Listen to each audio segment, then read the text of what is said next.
सूरह वर्ष 5 सूरह 51 उसमें कहा गया है, ऐ ईमान वालों, ऐ ईमान लाने वालों, तुम यहूदियों और ईसाइयों को अपना मित्र राजदार न बनाओ।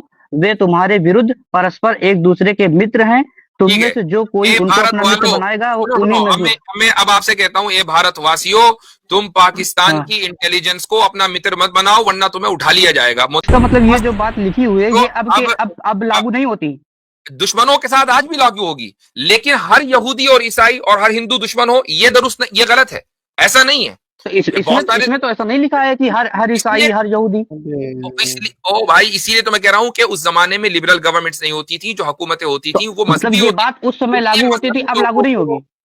आज भी लागू होगी, लेकिन दुश्मनों के लिए होगी। जो भी दुश्मन है, वो चाहे यहूदी हो, लिबरल हम्म हो, कुछ भी हो, वो दुश्मन के लिए अप्लाई होगी। लेकिन आप ये नहीं कह सकते कि हर हिंदू दुश्मन है और हर ईसाई दुश्मन है और हर हम्म यहूदी दुश्मन है। ऐसा नहीं है। हम्म उस जमाने में भी नहीं था। अच्छा। बहुत सारे ईसाई और यहूदी हम्म मदीने में रहते थे, और उनके, मैं पूछता हूं, चलो नास्तिक जो है, जो किसी धर्म को ना मानता हो, वेद को किसी को नहीं मानता, वो आपका दोस्त हम्म है या दुश्मन? हम उसको दोस्त भी कह सकते हैं, दुश्मन भी कह सकते हैं। अगर वो ह्यूमैनिटी को फॉलो करेगा तो हम उसको बिल्कुल दोस्त कहेंगे, क्यों उसको हम अच्छा, दुश्मन मानेंगे। और अगर वेद वो में तो किसी भी दुश्मन धर्म को लिखा है। नहीं फॉलो करता, रुकिए रुकिए दुश्मन, मुझे, अगर वो मैं किसी होल्ड ऑन, रुकिए वेद रुकिए में तो अगर दुश्मन लिखा है, उसमें ऐसी कोई किसको। तफसील नहीं है।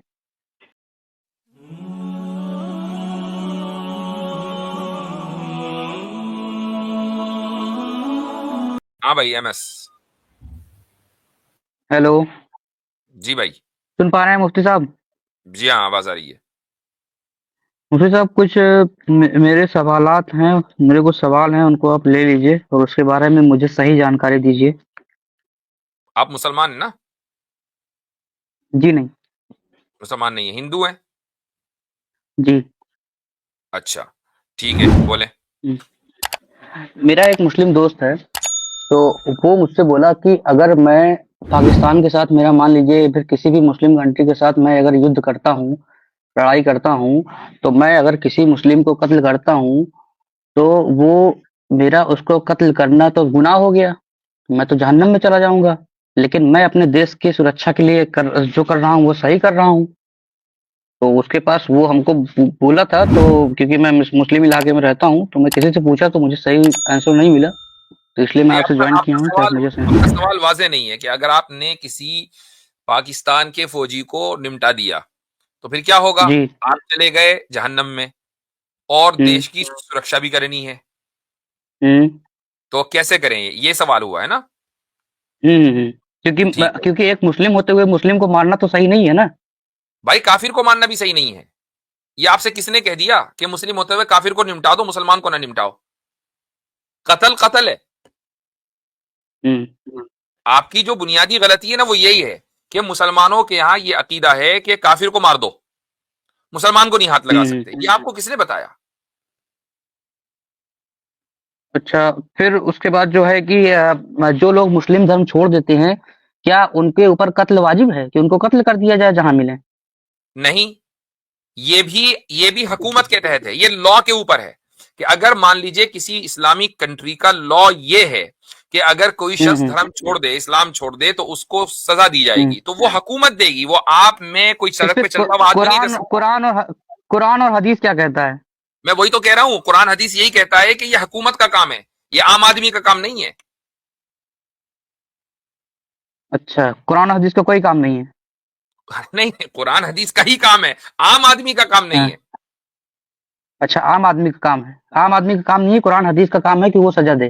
कुरान कुरान हदीस खुद कैसे सजा देगा? कुरान हदीस का काम ये है कुरान कि कुरान हदीस खुद सजा नहीं देगा, लेकिन कुरान हदीस के जो मानने वाले हैं, जो उसके नहीं एक नहीं नहीं तरीके से नहीं ठेकेदार नहीं बैठे नहीं, हैं, वो अपने सजा अल्फाज देंगे ना। अपने अल्फाज मेरे कुरान मुंह हदीस में के तो मत डालो। पैर हाथ होंगे नहीं। सुन लो। कुरान हदीस हम्म में ये सजा लिखी हुई है कि ये सजाएं जितनी भी हम्म हैं, वो अदालत हम्म। देगी, हुकूमत देगी, आम मुसलमान नहीं दे सकता। लेकिन लेकिन मान लीजिए हमारे यहाँ इस्लामिक कानून नहीं चलता है, तो नहीं देगा, तो फिर कोई नहीं दे सकता। नहीं देखा, तब भी अगर कोई मार देता है तो वो तो जुर्म है, गलत है।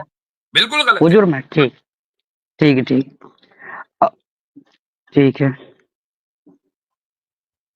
अब ठीक है। बोलो। और एक अहमद साहब, आप जो और एक अभी जगह पीछे है। कह रहे थे कि आपका आपने कहा था एक मैसेज एक में कि वारिस एक सिद्दीकी नाम है आपका।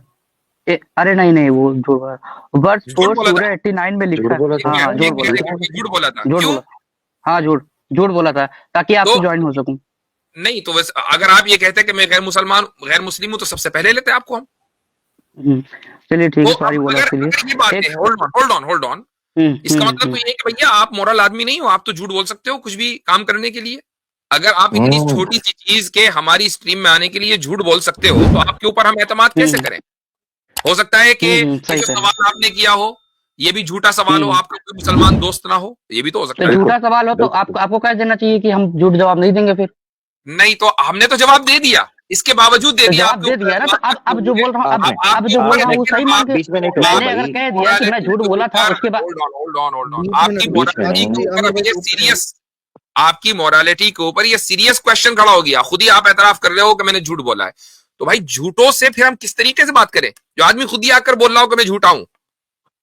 अरे मैं उस बात के लिए झूठ बोला था, मैं उसको एक्सेप्ट करता हूँ, उसमें कोई बात नहीं है। जो एक एक और चीज मेरा के लिए एक झूठ बोल एक सकता है वो 10 चीज के लिए भी झूठ बोल सकता है। अब ये चीज जहन में अच्छा रखकर ठीक है, हम ठीक आगे है, आगे बढ़ेंगे। अब अगला सवाल करो। चलिए ठीक है, ठीक ठीक, अच्छा अच्छा, चलिए ठीक है। तो एक सूरह वर्स 5 सूरह 51, उसमें कहा गया है, ऐ ईमान वालों, ऐ ईमान लाने वालों, तुम यहूदियों और ईसाइयों को अपना मित्र राजदार न बनाओ, वे तुम्हारे विरुद्ध परस्पर एक दूसरे के मित्र हैं। तुम ठीक में है, से जो कोई ए उनको भारत अपना मित्र वालों, बनाएगा वो सुनो सुनो, उन्हीं में अब से। मैं अब आपसे कहता हूं, ए भारत वासियों, तुम पाकिस्तान हाँ, की इंटेलिजेंस को अपना मित्र मत बनाओ वरना तुम्हें उठा लिया जाएगा, मोदी जी कह रहे हैं, बोलो मानोगे? उनकी हिम्मत ही नहीं उठा ले जाए। नहीं, मोदी जी उठा लेंगे तुमको, वो क्यों उठा के ले जाएंगे? मोदी जी ये तो कह रहे हैं कि तुम पाकिस्तान की इंटेलिजेंस को, होल्ड ऑन होल्ड ऑन, कभी गद्दारी करूंगा ही नहीं। अरे अरे सुनो भैया, तो यही तो बात हो रही है, यही तो कहा जा रहा है कि अपने आप से अपने लोगों से गद्दारी मत करना। सामने वाले अगर दुश्मन के लोग हैं तो उनसे तुम जाकर अलायंस ना करना। अगर मोदी जी ये कहें कि भारतवासियों, तुम पाकिस्तान या जो भी भारत का दुश्मन कोई भी हो, चाइना हो, वहां की इंटेलिजेंस सर्विसेज से तुम्हारी दोस्ती वोस्ती नहीं होनी चाहिए कि तुम यहाँ की इंफॉर्मेशन उधर देने लगो। तो अब आप इसको सही मानोगे या गलत मानोगे? ना ना ना, मुफ्ती साहब, नहीं इसमें मानोगे? इसमें जो बात लिखी है वो सुनिए, नहीं वो मानोगे? सुनिए, इसमें जो बात एक लिखी है मिनट एक मिनट, ये इसमें बात सही है कि नहीं? Hold on. सुनिए सुनिए, अगर वो अगर आप मोदी एक जी, सुनिए होल्ड ऑन, सुनिए, एक अगर दूसरे देश की एक बात मिनट नहीं है, रुकिए मैं यार, उसी। सुनो, ये सुन नहीं रहा बीच है। में ना बोलो। देखो, बीच में बोलोगे तो फिर धक्का दे दिया जाएगा, तो इसलिए बीच में मत बोलो। मैं ये कह रहा हूं कि मोदी जी ने अगर ये बात कही, या इंडियन गवर्नमेंट, मोदी क्या, इंडियन गवर्नमेंट ये बात कहे, तो क्या आप इसको तस्लीम करोगे? बोलो, ये तस्लीम करोगे? कि मैं अगर दूसरे देश से, मैं पाकिस्तान से अगर कनेक्शन रखूंगा तो मुझे उठा लिया जाएगा। बिल्कुल, बिल्कुल उठा लिया जाएगा, क्योंकि ये बस, जुर्म है।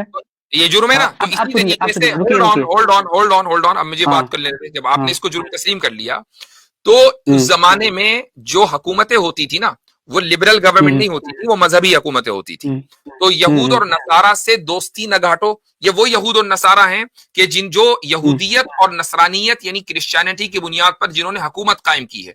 और जो हम्म अल्फाज है ना उस आयत के, वो औलिया का लफ्ज है, और औलिया का लफ्ज निकला है विला से। विला के माने आते हैं अलायंस के, कि तुम दुश्मनों के हम्म। साथ अलायंस ना करो। मुझे आप बताओ कि क्या आप अपने दुश्मनों के साथ अलायंस करने में दिलचस्पी रखते हैं? नहीं नहीं, इस तो इसका मतलब ये बस, जो बात लिखी हुई है, तो ये अब लागू नहीं होती। दुश्मनों के साथ आज भी लागू होगी, लेकिन हर यहूदी और ईसाई और हर हिंदू दुश्मन हो, ये दुरुस्त ये गलत है, ऐसा नहीं है। बहुत सारे, इसमें तो ऐसा नहीं लिखा है कि हर ईसाई, इसलिए हर यहूदी।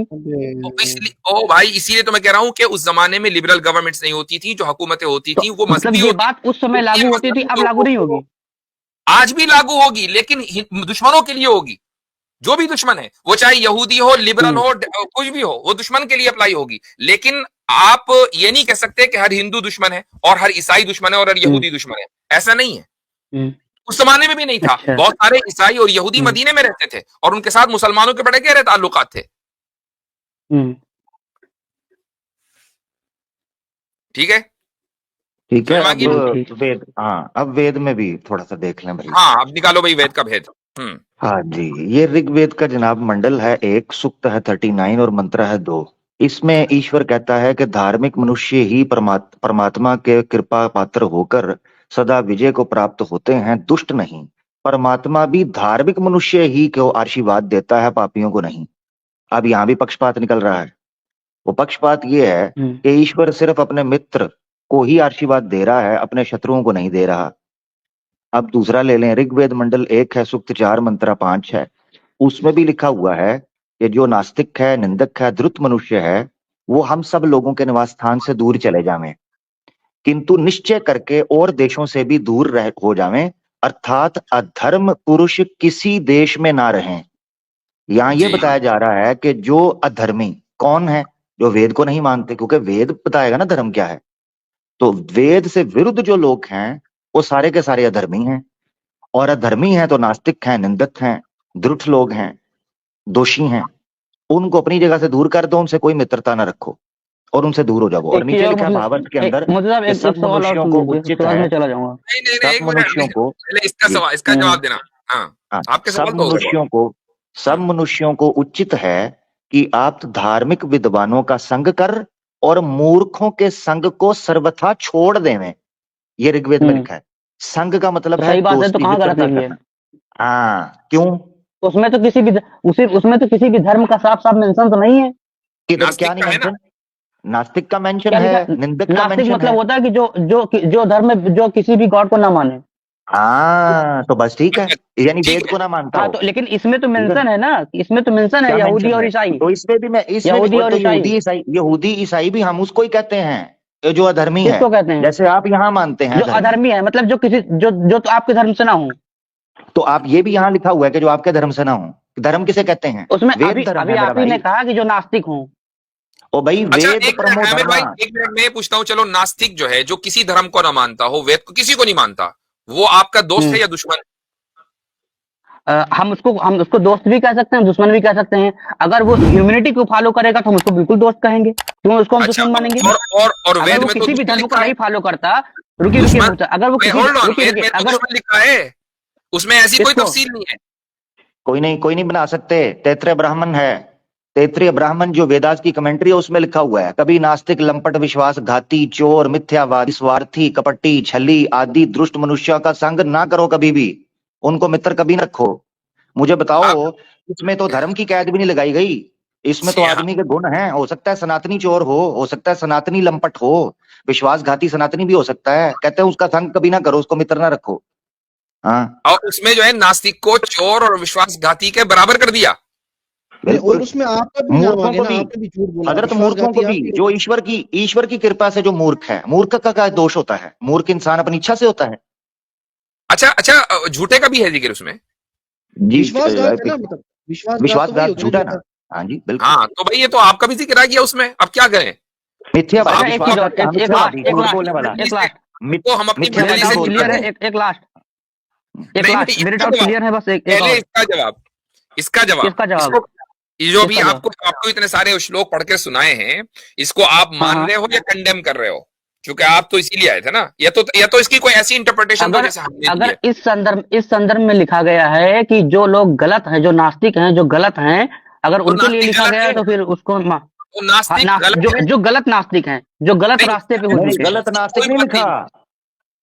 नहीं। तो जिस गलत तरीके से नास्तिक आप नहीं कह लिखा, रहे हैं कि केवल नास्तिक रुकिए लिखा रुकिए, है, रुकिए चित्त रुकिए लिखा है। रुकिए रुकिए, हाँ, आप जिस तरीके से कह रहे हैं कि ये जो चीजें लिखी गई थी कि गैर उस जमाने में कि नहीं, यहूदियों और हमारे ईसाइयों से मैं दोस्ती जो ना कह रहा हूँ करो, उसकी दलील है, राजदार मैं हो जो कह सकते रहा हूँ हैं। उसकी दलील ठीक है, है, और वो तो ये है। मैं भी कह दूं, होल्ड ऑन, मैं भी कह नहीं दूं नहीं कि ये नहीं, भी मेरे उसी पास समय तो के लिए दलील है लागू ना। होगा। ओ भाई, मेरे पास दलील है, और दलील एक नहीं दो है। पहली दलील तो खुद आप सल्लल्लाहु अलैहि वसल्लम के जमाने में यहूदी और ईसाइयों से आप लोगों के, मुसलमानों के ताल्लुकात, पहली दलील तो ये है। और दूसरी दलील ये है कि जिसको जिनको अरबी आती है वो समझते हैं अल यहूद वन नसारा, अलिफ लाम यहाँ पर जिन्स के लिए नहीं बल्कि अहद के लिए नहीं, मुतय्यन किस्म के यहूदी और मुतय्यन किस्म के नसारा जो है वो मुराद है। ये तो तफसीरों के अंदर लिखा हुआ है। अब आप मुझे कोई दलील दो कि इसमें नास्तिक वो नास्तिक मुराद है जो गलत हो, इसकी कोई दलील दो। नहीं, इतना तो जानकारी मुझे नहीं है। गलत हजरत, गलती पता क्या है? गलती सिर्फ ये लिखी हुई है, ये यजुर्वेद पेश करने लगा हूं, चेक कर लें लोग, अध्याय 15 और मंत्र है 17, उसमें केवल इतना लिखा हुआ है, जो तुमसे द्वेष रखे, द्वेष कहते हैं जो तुमसे थोड़ा सा भी नफरत रखता है ना, उसको आग में डालकर शेरों के मुंह में डाल दो। ये 15 यजुर्वेद 15-17 में लिखा है। हाँ, वो हम लोग जिससे द्वेष करें और जो दुष्ट हमसे द्वेष करें, जिसको हम इन सिंह आदि के मुख में धरें, उसको वो रक्षक लोग भी सिंह आदि के, यानी जो गवर्नमेंट है वो भी डरे, हम भी डरें। इससे पता चलता है आपको कि उनका केवल एक ही पाप था, वो इनसे नफरत करते हैं, ये उनसे नफरत करते हैं, इतना दोष है अफसोस, बस। एक जी बात लास्ट, है एक भाई, ये लास्ट, तो उसके बाद मैं चला जाऊंगा। ये मसले है भाई एमएस साहब, बड़े मसले हैं, हम्म। पहले इन मसलों को एक निपटाओ। लास्ट एक लास्ट एक नहीं लास्ट नहीं, एक ये लास्ट मेरे सुन लीजिए बस। लास्ट स्ट्रोक यही था। तो इन मसलों को जब चलिए निपटा ठीक है, लो फिर आप, कोई बात यहाँ के वेदों के भेद अरे जब आप पूछते जो हैं है तो अपने सही होता है। अपने को कह रहे हैं कि तो अब उस जब समय जो है कि आप उस समय की ये बात मसले थी। को निपटा लें तो उसके बाद फिर आप हमारी स्ट्रीम पर आए, पहले इन मसलों को निपटा कर आए। हाँ ठीक है, बिल्कुल। आपसे गुफ्तगू बड़ी अच्छी हो गई है। चलें, शुक्रिया बहुत बहुत।